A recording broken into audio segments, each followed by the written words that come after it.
अंबरनाथ नगरपालिकेला लागूनच असलेल्या सिद्धार्थनगर परिसरात नालेसफाई न झाल्यामुळे नागरिकांना नाहक त्रास सहन करावा लागतोय।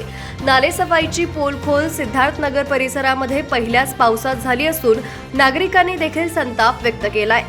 या भागातील नाले स्वच्छ न केल्यामुळे संपूर्ण पाणी रस्त्यावरून वाहतंय आणि या वाहत्या पाण्यातूनच चालत मार्ग काढण्याची वेळ नागरिकांवर आली आहे। अखेर स्थानिक रहिवाशांनी नगरसेविका हर्षदा पाटील आणि विपुल पाटील यांना घडलेल्या प्रकाराची माहिती दिल्यानंतर त्यांनी लागलीच या ठिकाणचा माती भराव काढण्यास सुरुवात केली आहे। तसंच तुंबलेले गटार आणि त्यातील गाळ काढण्याच्या कामाला सुरुवात करण्यात आली आहे। पालिका प्रशासनाला अनेक वेळा तक्रार करून देखील पालिका प्रशासन या भागातील नालेसफाई करत नसल्यामुळे ही समस्या उद्भवली आहे। पालिका प्रशासन आणि ठेकेदार यांच्या संगनमतामुळे सर्वसामान्य नागरिकांना त्रास सहन करावा लागतोय, अशी प्रतिक्रिया नगरसेविका हर्षदा पाटील यांनी दिली आहे।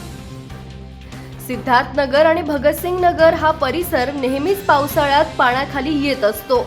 याची कल्पना पालिका प्रशासनाला असताना देखील त्यांनी या भागातील नालेसफाईकडे दुर्लक्ष केल्याची प्रतिक्रिया स्थानिक नगरसेवक विपुल पाटील यांनी दिली आहे। या प्रकरणी आगामी सर्वसाधारण सभेत पालिकेला जाब विचारला जाईल असंही त्यांनी स्पष्ट केलंय।